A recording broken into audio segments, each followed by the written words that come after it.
Spaghetti. What is our project today? I got all kinds of stuff out here. I've got the cabinet door off. There's the cabinet door over there because I'm going to have to be working underneath the sink. And that's where the dishwasher goes. And we've been waiting for a new dishwasher. And here it is. We're going to be installing that dishwasher. And we told them we wanted the plumbing line for it, the extension line, and I wanted a braided extension water line, and that's this one. They have copper tubing you can use from years ago, and I've decided no, I don't want to do that. I want the flexible steel coated line. And then it comes with some little fittings here. And this is the fitting I really needed right there, see? That goes in underneath the dishwasher. And I'll show you how to do that. We've got to attach that to this underneath the dishwasher. It doesn't come all hooked up. The only thing it comes with stock is this drain line. This is the drain line for the dishwasher. Okay? And the funny thing is, there's an end on it, and see, this one is 7/8 of an inch, but then you could cut that off right there, and you could use this as the end if you had a dishwasher air gap on the countertop. If you had an air gap on the countertop, then you would cut the end of that off, so that the smaller connection is on there. We decided not to put the air gap on top of the counter, and they said that when we install this, I can hook this directly up to the garbage disposal. Okay, we've got a garbage disposal in here on this left-hand side, brand new garbage disposal, and the fitting for that is right there, where I'm going to install that drain line to that. And we'll talk about that. We'll talk about all this kind of stuff and how I'm going to do that and all that. And it came with a, well, we had to order it, dishwasher power cord, 7'9" long. 7'9", why don't they just make them 8 foot and it's universal? 7'9", they figure most dishwashers, the power cord will be long enough after you put it down through the hole of the cabinet and then plug it in down there. Most of the time it is, but if you have a sink that's in the corner, let's say it's in a corner kind of like this, and the plug is way over here and the dishwasher fits here, chances are your cord may not be long enough.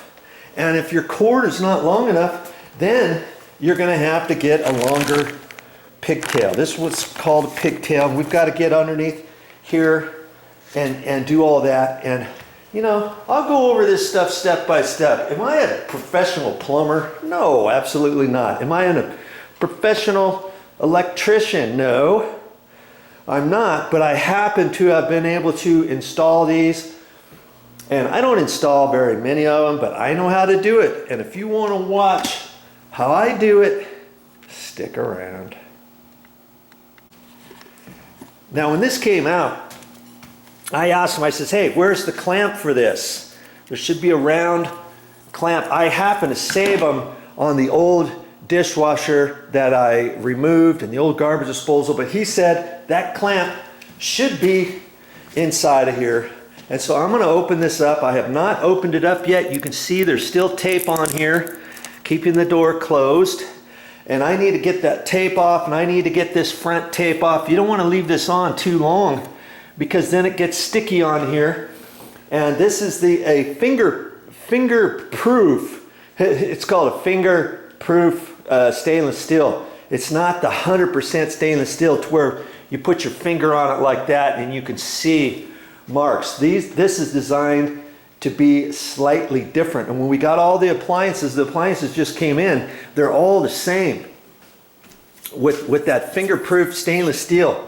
And that's the type we wanted. And when we got this for the refrigerator, of course they had to have a big old nasty sticker here. It says 10-year warranty, and you pull that off, and see, we've got to clean that off. But before you clean that off, make sure you don't just say, oh, I'll get my goof off out, or my goo gone, or something like that, and then all of a sudden find out that it marks up your stainless steel finish. Make sure you check and see what you're supposed to use to clean this off. I don't know exactly. I haven't read the directions on it, but soapy water and a little bit of a circular motion with the paper towel should do the trick. Mommy started taking some of it off right down in there. Okay, and so that's probably going to take 10, 15 minutes, 20 minutes to clean off, but I don't want to use anything abrasive or something strong that's going to take the finish off. Oh, I'd go nuts if that happened. Okay, so the first thing I'm going to do is I'm going to take this off, and nowadays they all should be energy savers. See, if you got an Energy Star on here, that means that's a good thing, and it tells you how much you could save and all that kind of stuff. Okay, so I'm going to pull that open. We're going to see what's inside here. The directions should be in here. There should be a plastic bag or something with maybe some fittings in there or something like that. We'll see in a minute. I have not opened this yet.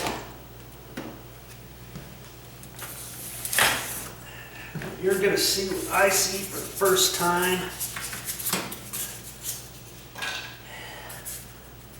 And this is all strapped down, but that's okay. Here's the direction sheet here. Okay, there. And he said there's supposed to be a strap in here, and of course there's not going to be a strap in here. No, the guys who come out cracks me up. The guys who come out, they'll tell you whatever. I should have had them open that up, but I knew I had a clamp anyways. I don't know what that's for, what this thing is for. I'll have to look at that, read the directions and all that kind of stuff, and get ready to put this baby in. Okay, I pulled all that stuff out. All dishwashers are not created equal, but this one's kind of slick. They've got a little thin one at the top, you know, for utensils and different things like that. Oh, I forgot to take this piece off here too. Okay, but yeah, of course it did not come. Oh, there's more tape. I'll have to get that later. But of course it did not come with a pipe clamp. Here's pipe clamps I was talking about. And then the directions. Make sure you read the directions. And I'm just going over these. And you see right here, not provided. Here's different things that are not provided. Hose clamp, it's not provided. And there's lots of other things. And see, that plastic bag had all this stuff in here.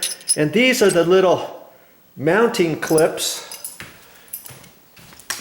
That's for this dishwasher. Each dishwasher, like I say, is different. So see,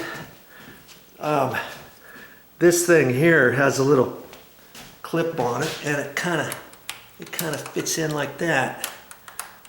Basically just like that, see? And then I can screw that up to the countertop. And got another one over here. And sometimes these come on there, or you have to put them on. Now this one, funny thing, this is designed to screw up. Well, we've got a quartz countertop here, and you cannot screw up into quartz countertop, can you? I'll show you how we're going to attach that, but if you have something like that and you don't know how you're going to attach, well, they tell you you can attach these on the side somehow, and you'd have to read the directions and kind of sneak that in and screw it in to the side here, and then you have a piece that comes out.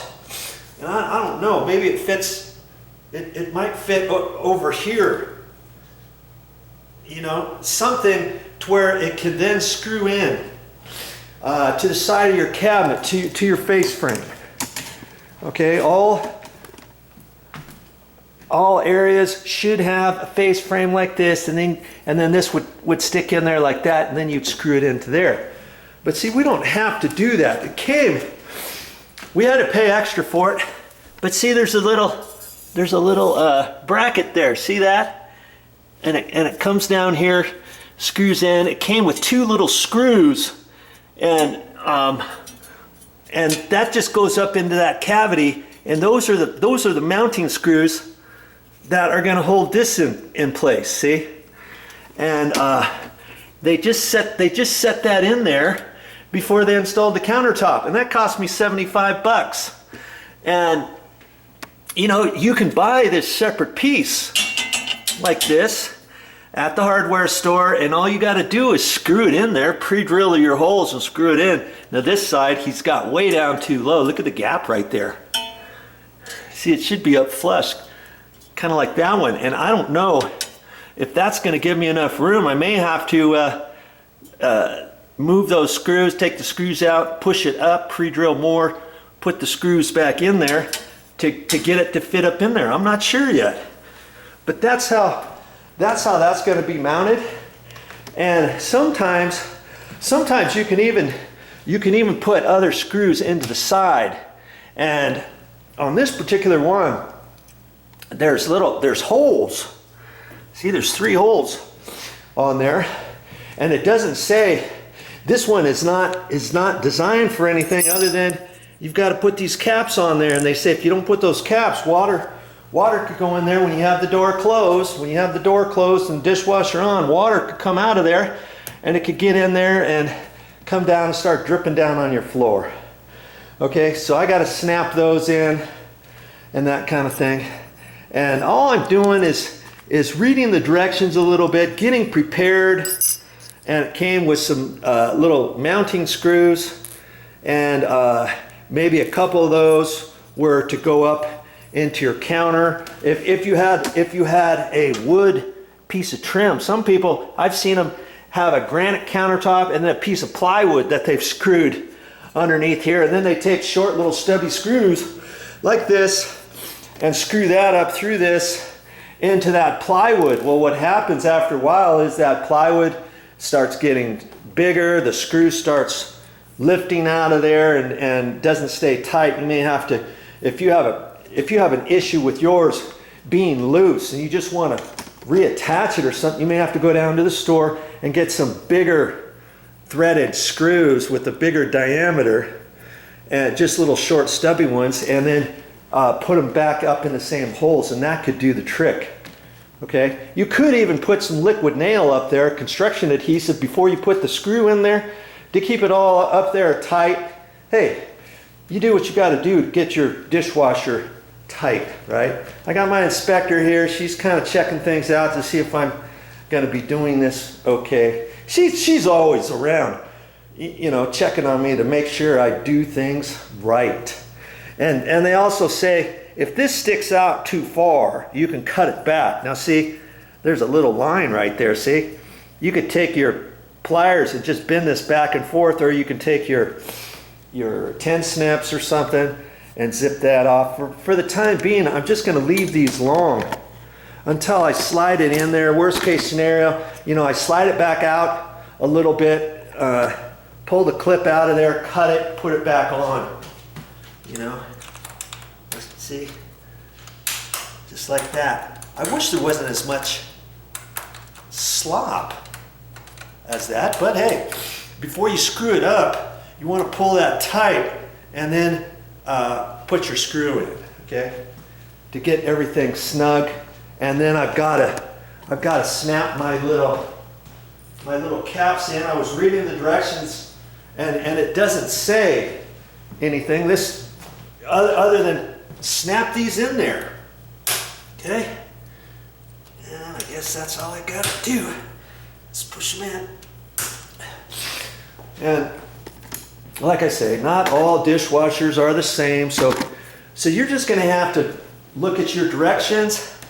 I always encourage people, read your directions. Just even if you've installed, 10 different dishwashers, chances are every single one does not get installed exactly the same.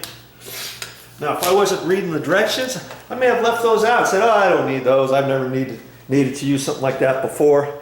And now I'm preventing this from leaking anytime in the near future, or 5 years from now, even 10 years from now. I've got it. So I make sure it's done and installed right. Now that I pulled that tape off, remember it was only coming out to about there? That extends out to there. But look how wonky this thing is. I mean, they don't make things like they used to. Everything is cheap. You got to be careful with certain things. This whole thing, they used to make out of metal and stuff. Most of this is plastic. In fact, that's kind of hard, rubbery. And the last dishwasher I took out of there, it was all plastic on the side. I could have lifted that thing with one hand. So just be careful with them when you install them. This puppy set us back almost $1,000. And yeah, can you get cheaper ones? Of course you can get cheaper ones that aren't a stainless steel finish or a fake stainless steel. You can get the white ones. You can get ones that you can take the front cover and pull trim out of it. And if you want the white trim, you put it on. If you want the black, you pull the white trim up out of there, you flip it around, and then it's black, or it's off-white, or it's something else. They used to have those, and I don't know if they still do or not. I say they do, but it's not every day that I go to check these things out. But we got Samson this time. We thought we'd try it. We liked all of the finishes. And the microwave, that was pretty slick. These all match the color and stuff. And the microwave happens to be a convection oven too. See right there? Look, convection, bake, roast. You can brown things in there like pizza. Day-old pizza you can put in there and brown it, or just a regular uncooked pizza, you can put it in there instead of your stove if you want, and stick it in there. That thing, I would have thought that would have been more expensive. I think that was a little less than $500, and I thought hey, that's a really good deal. But everything else we got was just the costs were just over the moon. So just be careful and know that if you're on a budget, yes, they have cheaper refrigerators and stoves and dishwashers and all kinds of stuff, okay? So I'm still looking at this. What am I gonna look at next? Let's talk about this drain connection and the air gap and stuff for a minute. That's next.